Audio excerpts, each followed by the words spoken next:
Hi, this is Ned Siegfried from Siegfried & Jensen. As proud sponsors of BeliefCast, we hope you are inspired by Todd's weekly podcasts, which contain so many courageous stories of recovery and personal growth. Remember, it's not what happened in the past that matters, it's what happens in the future. We invite you all to work hard and be optimistic about your future. Enjoy today's podcast. Welcome back, everybody. This is Todd Sylvester with the Todd Inspires BeliefCast. Thank you for tuning in week after week. I can't believe how many people are listening to this. It just blows my mind. And I just can't thank you enough. And I know it's because we have amazing guests that come on. They're vulnerable. They share some amazing stories. And then you guys promote it for me. So thank you so much. I need to give a shout out to our sponsors, Siegfried & Jensen, Wasatch Recovery, I-Hill Institute, Veracity Networks, and Living Recovery's interventions. And so thank you so much for believing in me and helping us get this out to as many people as possible. And today we're joined with another amazing person who's doing amazing things, Susan Peterson. Thank you so much, Susan, for being here. Oh, it's such a pleasure. Thank you for inviting me, Todd. Oh, you bet. I know you're a busy woman and you got a lot going on, so this just means a lot to have you here. And I'm just excited for our listeners to hear your difficult at times story, but just all the good things that have come from the tragedy that you've been through. You know what? I really am blessed. We've been through hard times, but every bit of the hard times have left just so many good times. Yeah. So you know what? I learn every single day, mainly from my hard things. Sure. So, yeah. So I am just totally blessed. I just live in gratitude every day for the many blessings that I have in my life. Oh, I love that. So, and we do tend to learn the most from the most difficult times. And yeah, so we really do. That was a great way that you said that.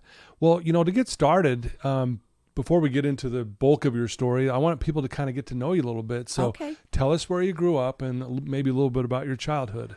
Well, I grew up in a little tiny town in Anemone, Utah. I always said that my mother had an eighth of the population. I have 9 brothers and sisters, and wow. a beautiful family. I couldn't have grown up in a more wonderful family. My dad was a farmer. Okay. He owned Richfield Livestock Auction. Okay.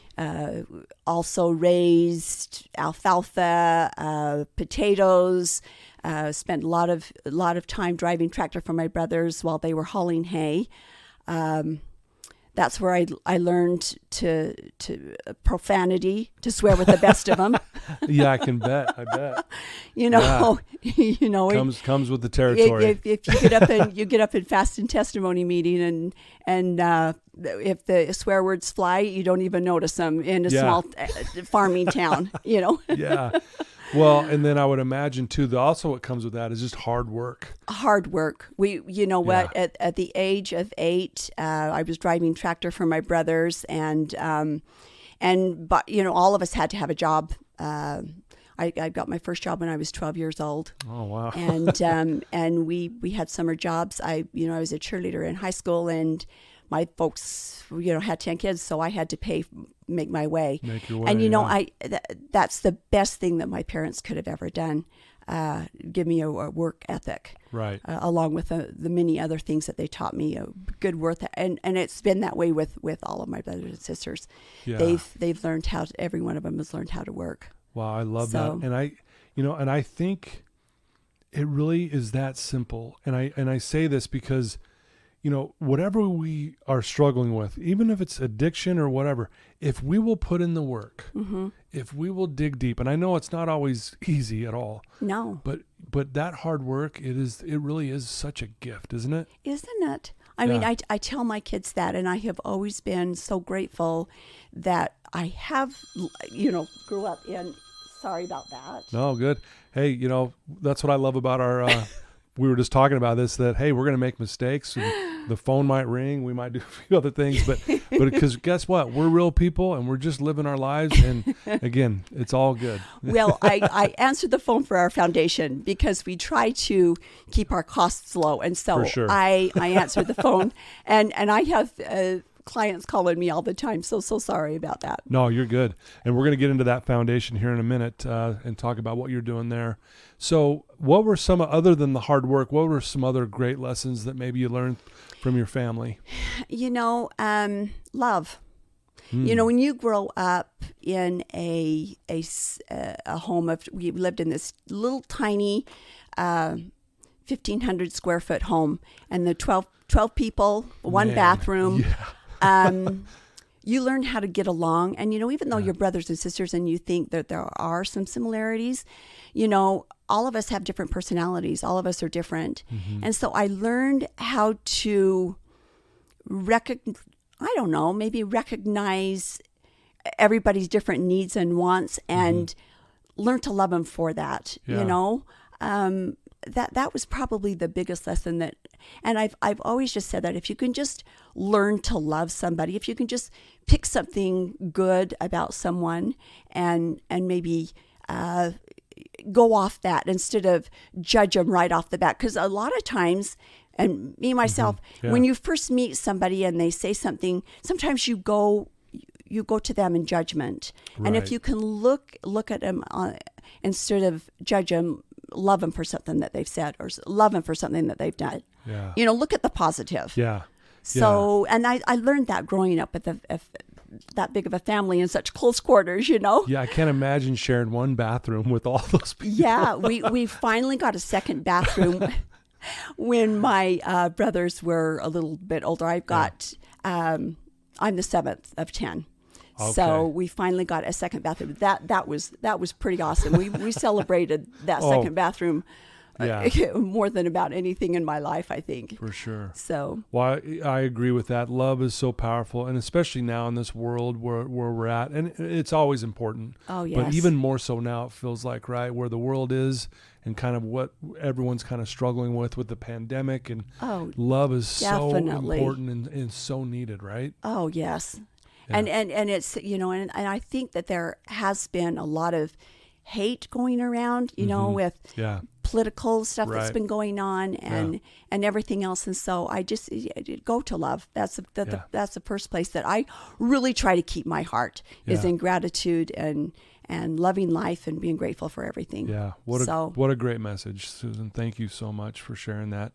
So you're a go-getter. You're I mean, again, you're a hardworking go-getter. You get things done. You're motivated. You got a lot of passion in the things that you do. Were you always like that as a child as well? I really was. I know that my mother told me one time, she would just say, you've got to be doing something 24/7. And I think, all of my brothers and sisters are like that. I look across the board, and every single one of them are like that. Yeah. We can't sit still. In fact, it sometimes drives my husband nuts because his family relaxes and does things, just kind of eases into life. And I am just, got to get this. And I listened to a podcast the other day, and she said, I schedule my free time first because that is the most important thing. I schedule my fun things first. Okay. And then I schedule because I really feel like you need to take time for yourself. And I thought, that was a great message for me. Yeah. Because I really do need to schedule the fun times first. Yeah. And then everything else kind of falls into place. But I get too regimented. I get too much on my plate and too many things going on. Sure. So. Wow. Well, so as you grow up, you graduate from high school. Graduated from Paiute High School, went to SUSE, which is SUU now. Okay. Graduated from the secretarial program there, and then I worked for some lawyers, Laberman Taylor out of Richfield, Utah. Great guys, both of them. One was a criminal lawyer and one was a divorce lawyer. And so I learned a lot there. And then that's where I met my husband. He's from Richfield. And we got married and in Antimony, a little tiny church in Antimony. And then we've been married for 40 years. So congratulations. Had 3 kids, 2 girls and a son. And then we moved up to Provo, Utah. We bought a Shepherd Oil we had an oil company, had Peterson Oil down in Richfield, and so my husband knew how to run Peterson Oil, and so he came up here. He wanted his own little thing, and he came up. He was just going to get Shepherd Oil off and running, and then it turned into this. He just said, we can't sell it. It's just too lucrative, and so he took on the wholesale part of it, which is a trucking company, a bulk company, and he also delivered to about 95 Chevrons and Phillips along the Wasatch Front. And then we bought one little mall station by University Mall. Oh, yeah. Chevron station. And then that, by the end, we had 25 Chevron stations. And so I ran the retail part of it, and he ran the wholesale part of it until 2006.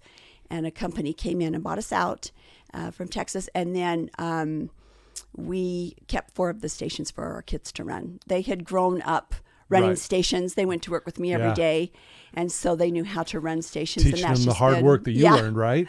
Yes. And, cleaning toilets, scrubbing grout, dealing with scrubbing customers. That just, Yeah, so they all learned how to work. Sure. I'm really proud of my kids and their work ethic. Sure. Well, that's amazing. You've been very successful. You got a beautiful family. We're going to jump ahead here a little bit. Obviously, you lost your son Carson about 11 years ago to addiction. Yes. And I know it's a very sensitive subject, but I'm grateful that you're willing to come share that with us a little bit. Talk about Carson. Tell us about him a little bit, and then maybe kind of tell us what happened, and then we'll go from there. Well, he was the most amazing, joyous, funny, successful child. I mean, he just, we had our 2 daughters, and then we had our son. So my husband and we, sonograms weren't real good back then when we had our son, and the doctor said it was going to be another girl. So when when we got our son, we were pretty excited. Yeah. And I had complications after him, so we weren't able to have any more kids. So we were so excited to get this little boy, and he just was the love of our life. Right. And he had such a tender heart and such a, I think everybody that struggles with addiction and are in recovery, I think that it's the very same thing. Yes. They've got this most tender spirit about them. Everybody that I meet, I see my son in almost everybody that I meet that's in recovery. The best people are in recovery. The hardest workers are in recovery. And it's a great point you make there, Susan. I think what I see too in this, and doing this for so long, and even going through it myself, they feel so deeply. Mm-hmm. Like they've got a big, big heart. They really do. And they feel on a level that maybe some people don't so much. But yeah, you're right. I couldn't agree more. Yeah, he excelled in everything he did. He was a swimmer, and he got B times from the age of 5. He was breaking every record, and just really excelled in everything that he did. And I see that in with a lot of people in recovery. Yeah, right. He had to play offense and defense on the football teams. He couldn't sit on the sidelines. He just was just a go-getter. And then when he went to Timpview High School. He got in a little bit of trouble in Timpview High School. And quit the football team. Just shocked us when he in 9th grade. He just come home one day and he said, "I'm not going back. I guess Really? he had a little bit of hazing problems with some of the older kids. And he just said, "I'm just not going back." He just couldn't understand why they would do that to him. Sure, yeah. He just really kind of had a hard time, and that's kind of when he fell off the deep end a little bit. The kids that he was normally hanging around, he wasn't hanging around anymore. The thing about Carson is his grades never dropped. When everybody says, "Oh, you look for the grades to drop and look for maybe hanging out with a different crowd," he did start hanging out with a different crowd. Excuse me. Okay. And then he just. I could tell that he was starting to do things. You know, he just was. He was. You know, he was very distant from the family, and he was never like that. Right. Started being real distant from the family, and then my husband had a back surgery, and he came to me one day and he said, "You know, Susan, I think my opioids are missing. Some of my opioids are missing. I know I'm not taking this many."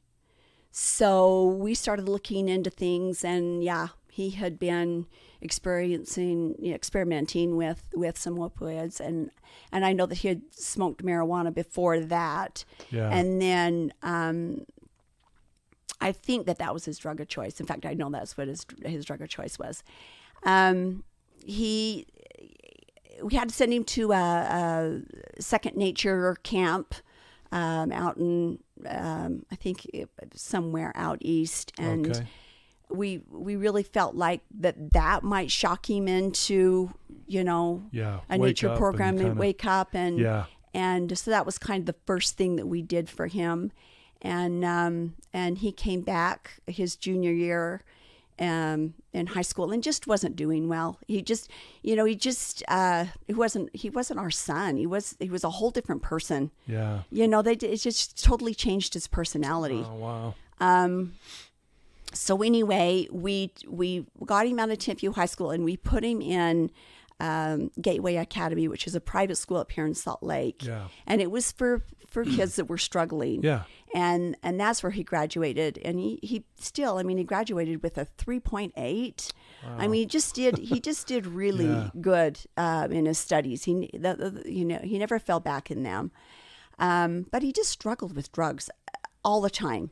And then he graduated from there. He went to the U of U, and he got into a fraternity. Okay. And I think I know he was experiencing a lot of alcohol and more drugs. Yeah. And all of a sudden, he ended up on a front lawn in somebody's house.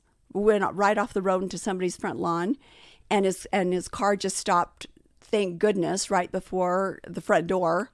Jeez. And so the people ran out, and they thought that it was in a diabetic, coma or something, went into diabetic shock, and they found drugs in his jockey box. Okay. And so he got in trouble with the law then, and then he was off for a full year. Of drugs for a full year, and then he went in and had an emergency appendectomy, and he called me at like 1:00 in the morning and said, "Mom, I'm here at the S hospital. I'm having my appendix out. Can you come up?" And I said, "Absolutely." I got up there, and the minute I got there, he was just full of morphine, and I knew, because you just know. Yep. I walk in and he just said, "Oh, Mom, I love this stuff. Yeah. I just love this stuff," and I just knew then that we were going to have a really hard time getting him back. It opened that back up again. Opened it back up. He got totally addicted again. We took him down to Mexico about 2 weeks later. I know he brought some drugs back from Mexico, and then he overdosed. And his girlfriend found him in the nick of time. She called the EMTs. They revived him. After 3 times, they had to shock him 3 times, and they revived him. And he was sent back to LDS hospital, and they put him in an ice bath to see if they could slow down the brain damage that they knew he was going to have because of the lack of oxygen from having to shock him 3 times. Oh, man. And he lived for 10.5 months in a vegetative state after that. Wow. And it was awful for him to have to go through that. I mean, he was in a body, he was aware. I mean, he knew he couldn't talk. He was in diapers. He had a trach. He had a feeding tube. And to see our 250-pound son, just, dwindled out, die a little bit every single day. Yeah. And when he passed away, he weighed 120 pounds. And it was really, the thing about it is he knew he was in that body. And he knew what he had done. He didn't know at first. He couldn't figure out why he was, and the doctors kept telling him, you need to tell him what's going on. Yeah. And I told him the first time, and he really didn't get it. And then the second time, I don't think he got it. But the third time I said, Carson, do you know why you're here? Do you know? And he shook his head. He could shake his head. He could say yes and no. That's about the only way he could communicate. He did start mumbling at the very end. Mm-hmm. He did start mumbling. And one of the things he did say to me one night, I was leaving just about 3 days before he passed away, and I just said, I love you, son. And he just went, I love you, and that was one of the, that was one of the first things. That was such a gift that he said that to me. So, but that's it. Nobody should have to go through something like that. Right. That's just, no human should have to endure that. Wow. But anyway, so that is one of the main reasons why we did start our Sobriety Foundation, was because we just did not want any other human being to have to suffer like this. Right. And go through what he did. And a mom and dad to see their child suffer in a bed, and also his sisters. And I have, like I said, 9 brothers and sisters. They were all there for him. My husband's family, they were all there for him. Grandpas and grandmas, heartbroken. Yeah. Sure. It was a real devastating time in our family. Wow. Anyway, that's kind of my son's story, which is my heart goes out to you and your family, and I know how hard that had to have been. I mean, to see your son suffer like that, and it was really really hard. It was. Well, and you've got this nonprofit foundation called the Sobriety Foundation, where you help people get into sober living that may not have the funds to get into sober living. Exactly. And you've been doing this for over 10 years now. Is that correct? We got our nonprofit 10 years ago. And obviously what happened with your son kind of fueled you in this direction and pushed you in this direction to do something. Yes. To help others not have to go through this. When you lose a child during a days, it threw me into a tailspin. And I had a doctor and his wife, and they wanted to start a nonprofit. There was 4 people in recovery, and they need a fifth person to sign the 501(c)(3). Okay. And so I said I would love to. One of the things that my son said is, Mom, I can get sober. He had gone to 3 or 4 different rehabs. I can get sober. I just don't know how to go out there in the world and live it. And so I just really felt like that was where I needed to put my efforts. And and besides that, sober living is not funded by insurance. And I just really feel like it's just one of the most important parts of recovery is once they get back out in the world, how they need to get a job. They need sober companionship. Yeah. And I just really feel like it's just a huge part of the recovery process. Boy, I couldn't agree more. There's a report, a mental health annual report that you have posted, and it said it showed that there's 134,172 adults in Utah who need treatment for drug and alcohol dependence, but the public system could only serve about 13,400 individuals. Yes. Huge disparity here. Mm-hmm. And I couldn't agree with you more. People go to treatment, I can get clean and sober, right? Mm-hmm. But then you throw them back out into the world, with kind of the same situation they've been in. Right. And I agree with you. It's so great if someone can go to sober living, be surrounded by people who are going through the same thing, continually doing treatment, right? And working on themselves, and eventually slowly integrate back into getting a job. Society, and just taking it slower. Mm-hmm. Because again, I can't tell you how many people come here at Wasatch and they're like, 30 days, I'm out of here. And we're like, no. you need to work on this for a minute. Absolutely. Because when your son said, I just don't know how to live in this when I leave here. Right. Or whatever. Yeah. And he didn't. And he tried. He really tried, but it seems like he just would go back to the same old habits and the same friends. Yeah. A lot of his friends that he grew up with. In fact, Tenview High School has a really huge problem, especially back in 2011 when my son passed away, of people dying from drugs and alcohol. It's really, there is a really serious problem. Yeah. In little Provo, Utah, you know. Right, yeah. And again, going back to the pandemic too, things have tripled and quadrupled in that area. Relapse is up, suicide is up, overdose is up. Yeah. People checking into treatment in mental health facilities is up because of what we've been going through as a country and as a world right now. And the study came out in April that says a person dies every 5 minutes from an overdose, and from addiction, every 5 minutes.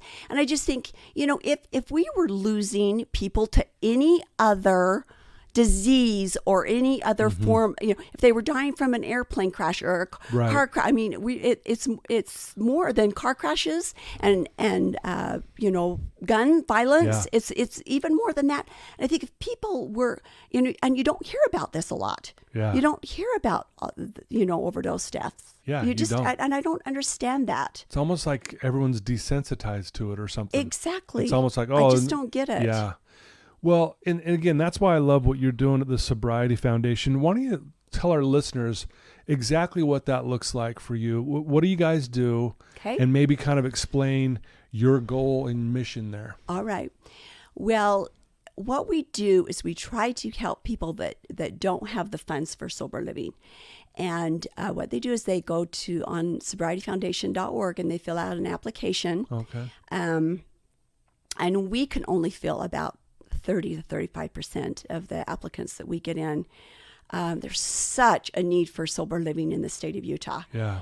By the time people get, to this part in their life, they don't have very many resources to pay for their sober living, if any at all. Yeah. And most of the time they end up on the street, or they end up going and living back in their home, which sometimes isn't a very good environment. Best, for sure. And so we just really feel like that, and our goal is to every applicant we give in, to give out a scholarship to every applicant. And oh my gosh, the state of Utah, people are so amazing and so generous in the state of Utah. We're just barely starting to get in grants, local grants, but most of it has been from individual and corporate donations. Yeah. I mean, in the state of Utah, and because that's all we help people that are in the state of Utah or come to treatment in the state of Utah. Yeah. And so that's what we do, is just this to help Utahns. That's so amazing. That they're affiliated with Utah. That's amazing. And and you have funded over 1,300 people at this point. Yes. Which means you have scholarship someone to go in to further their treatment and also to get into a sober living environment. Yes. And we couldn't do it without an amazing board.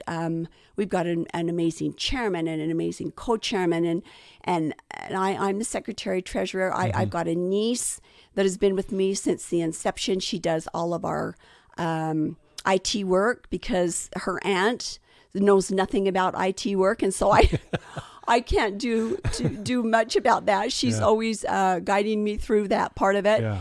And we've got a non-paid board. I mean, they don't make a cent, an unpaid board, and they work their hearts out. And we've got some great people on our board. And then my family has been so involved. Right. They loved Carson. They just really have just been there for me every step of the way. I had a nephew do his Eagle Scout project on addiction, and they raised over $10,000 for the Sobriety Foundation. Really? And wow. There's just every avenue. I am so grateful for for the generosity of my family and people in the state of Utah, all of our donors. We have a fundraiser every year. The Grand America, it's a speakeasy. It's a sober speakeasy. It's a fun take on a speakeasy, and it's really fun. And the people have donated their time to come and speak to us. We've had amazing speakers, and we get all these gifts donated, auction items that are donated. There are beautiful gifts and beautiful trips, and we don't have to pay a cent for them. Every bit of that goes to our scholarship recipients. And our overhead is nothing. We have one paid employee. She's our advocate. She's a clinician, and she helps me place our scholarship or our applicants into a sober living home. She knows a lot about addiction and recovery, and so she's helped me pick the perfect place for the applicant. And so, she does most of her time gives most of her time free. She can only work 40 hours a month, and that's what we allocate her. And she hardly turns in any hours at all. And I know she works way over. Right. She works very, very hard to make sure that they're taken care of. That's beautiful. It's great. It's interesting how when you go through something tough like this, you realize how good people really are, honestly. At the end of the day, people are just good. Oh, my gosh, You know what I mean? And sometimes it takes some to hear this and go, you know what? I'm so stuck in myself. I want to go and give. Right? It is so amazing. I cannot believe the people that get hold of me. I just had a guy on Facebook Messenger last night said, we had a son die from alcoholism, and me and my wife, we really need to get involved. And so, of course, I gave him my number, and I told him to get on sobrietyfoundation.org and watch the video. It tells all about us. It tells it has some of our scholarship recipients on there, gives their testimonies. And I just really, there was so many people out there. Really, the other day there was it just absolutely warms my heart. I'm in such gratitude. There was a mother and father that lost their son, and in lieu of flowers, they sent all their donations to Sobriety Foundation. Oh, man. And I just, wow. I don't even know how they knew me or knew our foundation. And I just wrote a letter in gratitude. It was, in fact, it happened to be right on my son's birthday. And it was, it on his 35th birthday, would have been his 35th birthday. And it was just, it just absolutely warms my heart, the generosity of people. So yes, you're right. There's so many amazing people out there. Wow. Well, and you're one of those. And I'm so impressed with what you're doing and how you've turned this tragedy that you saw your son go through, and you're doing good with it, and you're really making a difference. And I'm sure, if Carson was sitting here right now, he'd be so proud of you. When we went through the pandemic, we kind of went through, I thought, how are we going to do this? We're not going to be able to have our once a year fundraiser where we make most of our money. Yeah. And so I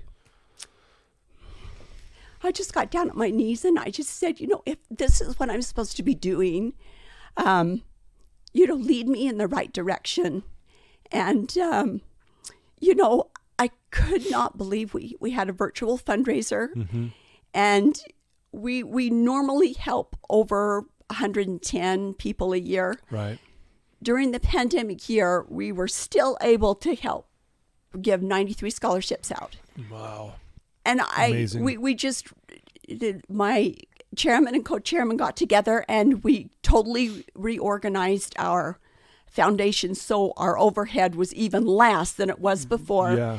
We let go of our executive director, and I took over that job because I had been here since the inception, and I knew exactly what worked and what didn't work. And so instead of hiring somebody, which we didn't have the funds to do anyway, I thought, I'm just going to start answering the phones, and I'm going to just do everything that our executive director did, and that took out a huge expense.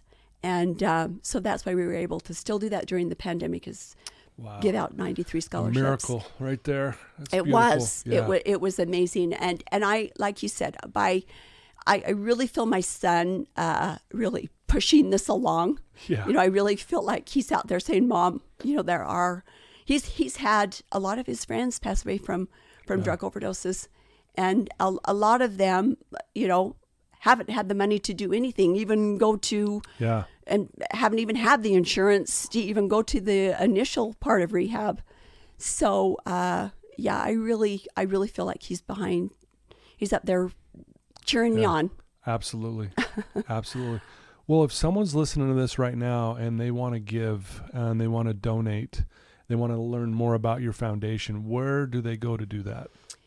Well, we've got a website. It's sobrietyfoundation.org, and there is a video on there, and it just kind of tells all about us and what we're doing, and it's got some testimonies of our scholarship recipients. I don't even want to even drop any names, but a lot of the people that has been a scholarship recipient has gone on to work in the recovery community and just done so well. And I'm so proud of them. And and some of them are on our video, so they'll be able to see that. Yeah, no, that video is powerful. There's actually someone on that video I know very well, and I don't know if I can. I'd love to say his name because I want him to know how much I think of him and care about him. But he's I know who you're speaking of, and he is amazing. He's on our board. Yeah, and he's up at the Capitol making a difference up there, and Absolutely. He is amazing. And one of the smartest guys I've ever met, but also one of the most caring people I've ever met. And so, again, your foundation is helping so many people to actually fulfill their purpose in life. Absolutely. Right? I mean, we're not meant to be on drugs and depressed, and it's unfortunate it's happening. But when they break out of that and they go do what they were born to do, it's amazing to watch. I cannot believe how successful they become once they finally see their glory, once they finally see what they truly are. Yeah. I mean, it's just so fun to see them. I've been really close with this scholarship recipient that he's been clean for 18 months.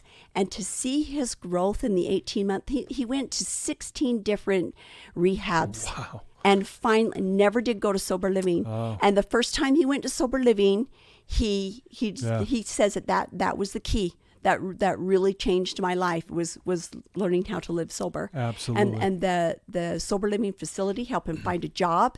And then he stayed at that same sober living facility, and he was able to pay. We give a 2-month scholarship. Right. We feel like if we give out just any more, we almost feel like we're enabling them. Yep. Exactly. And we check in with them after the 1 month to make sure they're seeking employment. So we make sure that they're out there, trying to improve their lives. Yeah. So. Wow, I love that. Something that you posted a while ago, it was a quote by Martin Luther King Jr., and he said, life's most persistent and urgent question is, what are you doing for others? Yes.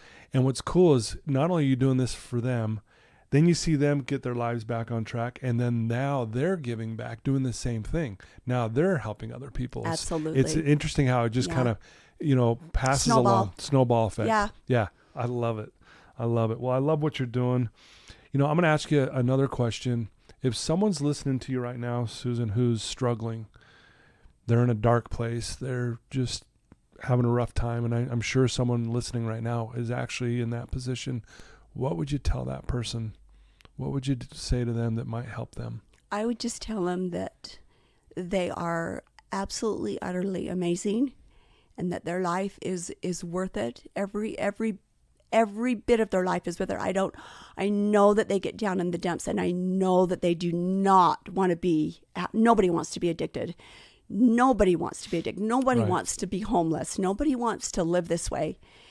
I just encourage them to just seek the light. Look for, take it 1 minute at a time. Yeah. Don't look at your past. Don't live in the past. The past is nothing. Let's see you do good going forward. I want you to look at the light going forward. I don't want you people get stuck in their past and what they've done, the bad things they've done. Hey, who hasn't done bad things? I don't know anybody in this life that hasn't done bad things and have regretted a lot of the stuff they've done. For sure. You cannot live in the past. Let's just start working on the future 1 minute at a time. Yeah. Absolutely. Absolutely. Just take it one little tiny baby step at a time. What do you want to do today? How are you going to make your life better? Get up with a positive attitude and just, okay, what am I going to do today to make my life better? I'm not going to take a drink.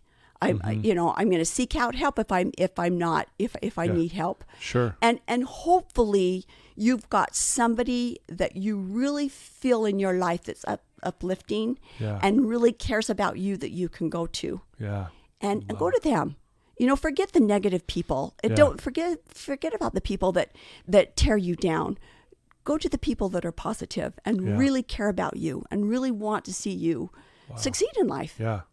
Love it. There was a darling kid on your podcast the other day, and I loved it when he said, delete all the negative people on your social media. Yeah. Just keep the people that are positive. Yeah. And I thought, I love that. You get on so simple but powerful. Exactly. Yeah. You get on social media sometimes and you see so many wonderful things, and then there's a Debbie Downer. Yeah. And it's just like, oh my gosh. Yep. That's not talk politics or talk. Let's encourage people to be successful and because I don't know one person that doesn't have a bad day. Yeah. I don't know one person that doesn't have hard things in their life. Well, and if people didn't know you and they just looked at you and they're like, man, she looks amazing, her life's probably amazing, they'd have no idea what you've been through. No. And again, behind the scenes, we're all going through something. Every single one of us. Yeah. And then that's why kindness and love and that gratitude that you've talked about so well in this episode is so important right now. Yes, it is. Like more than anything. Especially now. Yes. It just seems like that addiction has just gone through the roof. Yeah. Through this pandemic. It's just absolutely crazy. Yeah. Well, I'm going to challenge everyone listening to this right now. A couple things. One, please go to the sobrietyfoundation.org and make a donation. Oh, you were so Please sweet. make a donation. I don't care if it's $1, if it's $5, if it's $100, whatever you think you can do. Because remember, one of the things I'll say to my clients, I'll say this a lot. If you master the first 11 steps of AA, you'll drink again. If you master step 12, you'll never touch another drop. Step 12 is giving it away, helping someone else. And there is such power in that. And those who are struggling even, I promise you, if you will just give a little bit and let's direct it towards this Sobriety Foundation because it's going to help so many people, you will be surprised and amazed how you feel. And it might even break you out of that little, maybe the funk that you're going through or the addiction, or for you to go seek help. And then the second thing I want to challenge you guys, if you have a loved one who's struggling, if you're a grandparent right now and you have a granddaughter or son that you're like, they seem a little off, and you're not quite sure how to even approach them, send them the link to this episode. Let them listen to this. It kind of will break the ice, and then you can go talk to them. Hey, what'd you think? Just anyone you know that's struggling in your family, please share this with them. And I promise you this will inspire them. Susan's words are powerful. You really are a go-getter. You're a light. You are a passionate woman who obviously is doing everything she can to honor her son, Carson, with what you're doing. It's so impressive. Thank you so much. I hate to take a lot of the credit because I have had so many inspirational, passionate people in my life. And I'll tell you, like I said, I keep talking about my board and my family members, but I couldn't have done what we've done with this foundation without a lot of support. Yeah. A lot of good people. Yeah, you're right. There's so many people that are supporting Absolutely. you. And our donors, oh my gosh, and that donate every single year. They've been consistently donating for 10 years now. It's just it just warms my heart. Yeah. Well, Susan, thank you so much for taking some time today out of your busy schedule. Thanks for sharing, being vulnerable with us today. And thank you for inviting me. Absolutely. It's been such a pleasure. Thank you, Todd. I'm so glad I know you, and I will do everything I can to help support what you guys are doing. And I hopefully so many people will reach out to you after this gets posted live. So thank you for inviting me and letting me share my story. Well, Susan Peterson, everyone, sobrietyfoundation.org. Please go check it out. And again, please donate anything that you think you can, and then share this with someone else. I love you guys. Thanks to our sponsors. You guys are fantastic. It allows us to get this out to so many more people. And I just pinch myself every day. I can't believe I get to sit with amazing people like yourself, Susan. You've got a beautiful podcast. You really do. You're changing lives. Thank you so much. And thanks, everyone, for all your support. I love you. And until the next episode, take care, everybody.